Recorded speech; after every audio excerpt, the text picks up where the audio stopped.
Paz do Senhor, queridos, bom dia. Queria compartilhar com vocês 2 Reis 4, 42 até o 44. Estava meditando nessa palavra agora de manhã, estudando a palavra, sobre a passagem de 20 pães satisfazem 100 homens.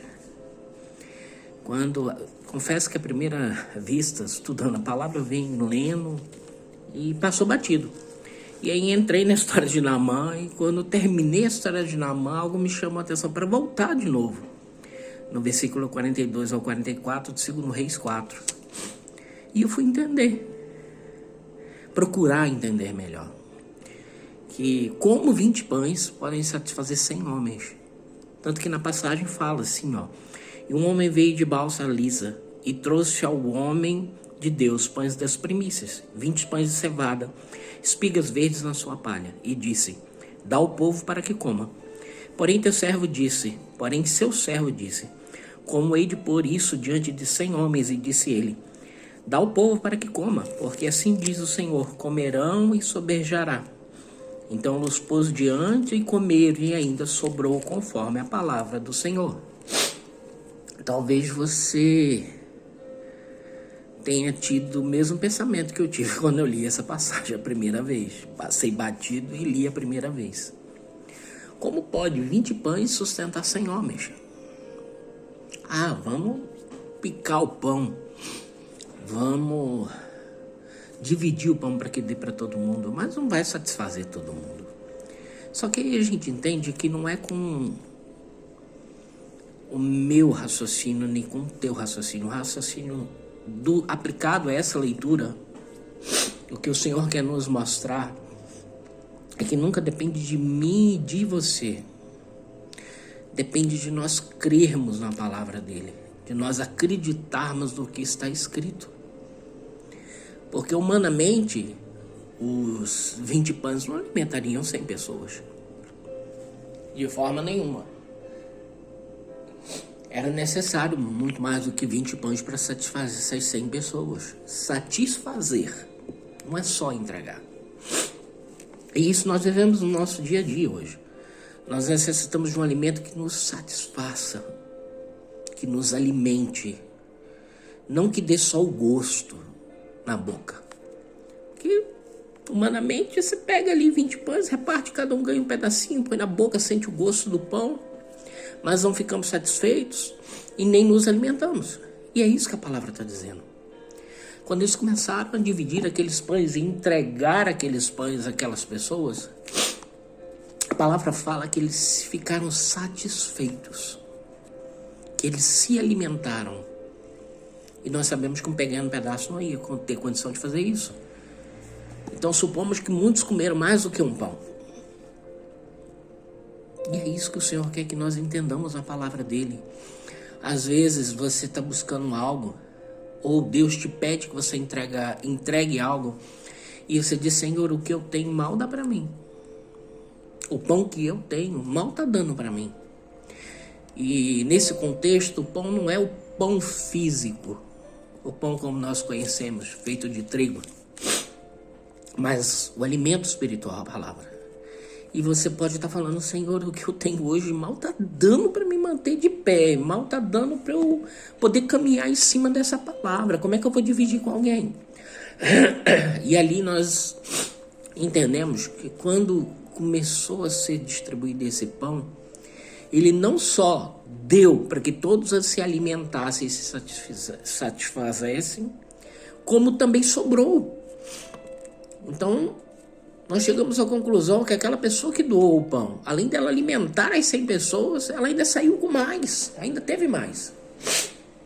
Desculpa, estou um pouco gripado aqui, o tempo está maluco, hora frio, hora calor. Mas nós chegamos à conclusão que o que ele plantou voltou para ele em abundância.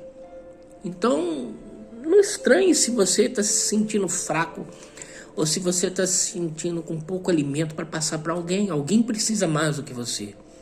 E pela infinita misericórdia do Senhor, esse alimento espiritual que você vai dividir com ele vai voltar para você em quantidades muito maiores do que o que você tinha antes de dividi-lo.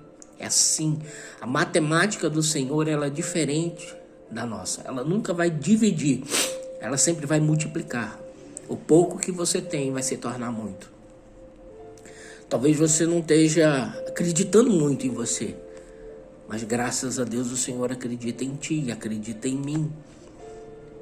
Por isso, muitas vezes, quando nós não sentimos força para fazer algo, nos sentimos incapacitados, nós precisamos lembrar que a capacitação não vem de mim nem de você, mas vem do Senhor.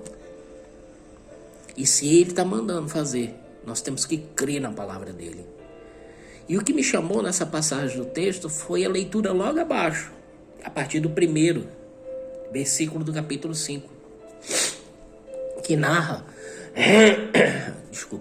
a história de Naamã. Uma outra história que eu também achei bastante interessante. Todos sabem o milagre, os 7 mergulhos, tudo que foi feito através do profeta Eliseu. Mas o que mais me chamou a atenção foi como Deus, com a sabedoria infinita que Ele tem, Ele conseguiu tratar algo que era muito mais grave em Naamã do que a lepra que ele tinha. Porque a lepra que ele tinha era algo interno e escondido que só a família dele sabia. Os servos da casa, a esposa. Porque quando ele tirava tudo aquilo que o cobria, ficava à mostra. Mas tinha algo mais grave em Naamã que nem a família dele sabia. Que nem a família dele conseguia enxergar. Que era a soberba. Uma doença muito mais grave do que a doença física, que era a lepra. E para Deus curar a lepra, foi necessário primeiro curar a soberba que existia em Naamã. Um homem poderoso, braço direito do rei, tinha acesso a tudo, todas as riquezas, tudo que ele queria estava ao alcance da mão dele. E quando Deus usou aquela menina para falar, antes o meu Senhor estivesse na minha terra, lá existe profeta que poderia ajudar ele.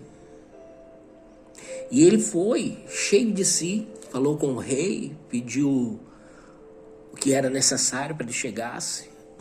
Quando ele chega a Israel, ele se apresenta ao rei de Israel e mostra o que ele queria, uma cura física, uma cura para sua lepra, uma cura para algo que estava aparente, que o incomodava dentro de casa.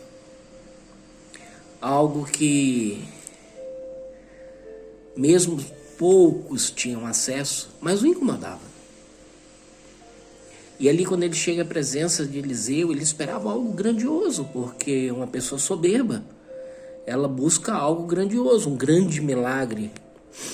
Esperava que o profeta saísse, falasse algo, o céu escurecesse, as nuvens se mexessem, um grande milagre que acontecesse na sua frente. Mas o profeta mesmo, antes de mandar a mensagem para Naamã, através do seu servo, ele já sabia que o primeiro milagre que tinha que ser feito na vida de Naamã era a quebra da soberba. Quando ele fala e pede para o servo ir falar com Naamã, ele já sabia a reação que Naamã ia ter. E ali, quando os companheiros de batalha que estavam ao serviço de Naamã, vira para ele e fala assim, mestre, se ele te pedisse coisas muito maiores, o senhor faria pela tua cura física? Por que não pode se sujeitar a isso? Porque na cabeça de Naamã ele não aceitava aquilo. Como é que ele ia ter que ser primeiro, camarada, em vez de vir à minha presença, porque eu sou segundo abaixo do rei, ele manda alguém vir falar comigo? E ainda me manda ir para os rios daquele, tomar banho no rio desse. Caso minha terra não teria rios melhores que eu pudesse me banhar lá, rios limpos, que poderiam receber a minha presença. Olha a soberba falando. E quando o servo fala, ele incredulamente se sujeita, eu vou. Tanto que a história narra sequências de mergulhos que ainda tiveram que assistir para que ele terminasse. E quando ele desce ali, no último mergulho, ali é quebrado primeiro a soberba. Depois, a cura da lepra. Então, quantas vezes nós precisamos nos lembrar, ao mergulhar na presença de Deus, que primeiro a minha e a sua soberba precisa ser quebrada para que o milagre aconteça na minha e na sua vida. Nunca esqueça que nós somos instrumentos nas mãos do Senhor. E para isso nós necessitamos estar afiados. E para estar afiados é necessário passar pela lâmina. E muitas vezes a lâmina machuca. No atrito com o ferro para afiar, tem que moldar o fio. E muitas vezes machuca. Mas é nesse processo de moldar o fio de corte, quando machuca o ferro, que a nossa soberba é quebrada. E aí sim nós nos preparamos para viver aquilo que o Senhor tem de melhor para mim e a tua vida. Não desanime, não retroceda. O Senhor é e ainda sempre será o nosso Deus. Aquele que tudo sabe, aquele que tudo preparou. Aquele que moldou a minha vida, a tua vida, para uma longa caminhada com vitória. Desde que estejamos dispostos a fazer aquilo que Ele determinou. Que é infinitamente melhor para mim e a tua vida. A tua sabedoria, minha sabedoria, nunca será maior do que a sabedoria do Senhor. Confie nele. E tu verás o que Deus ainda há de fazer na tua vida e na minha vida. Fiquem todos na paz do nosso Senhor Jesus Cristo.